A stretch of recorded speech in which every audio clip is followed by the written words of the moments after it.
ముగ్గురు నలుగురు 10 మంది కలుస్తున్నాం తప్ప ఎప్పటికీ హైదరాబాద్ సమావేశాలు అవుతున్నాయి తప్ప జిల్లాలలో ఈ కదలిక తీసుకురావాలి.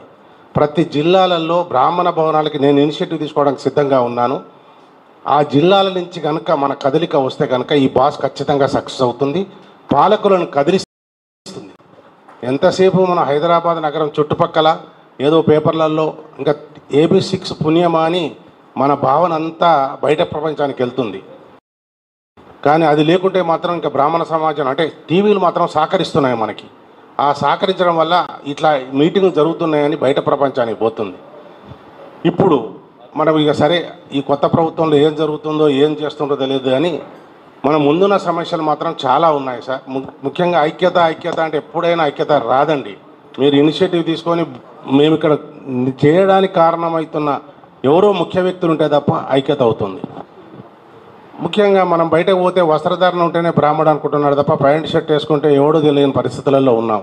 ఇక పాలక వర్గాల్ని కదిలించాలంటే మనం చేయవలసింది ఆర్థిక పరంగా ముఖ్యంగా మన కుల బలాన్ని చూపిస్తే తప్ప పిలుస్తట్టు లేరు. ఆ కుల బలానికి కంకణం కట్టుకొని ముందున్న శ్రీనివాస్ గారిని అభినందించక తప్పదు. ఇకపోతే రామచంద్రరావు గారు సినిమాల గురించి మాట్లాడారు. అన్నెసరి ఒక మంచి పాయింట్ వాడారు సారు. ఏంటంటే అన్నెసరి పబ్లిసిటీ మనమే ఇస్తున్నాం వాటికి. వాడు ఇట్లా కించపరిచాడు అంటే మొత్తం ప్రపంచం అంతా మనను ఒక ఎద్దేవగా చూస్తుంది.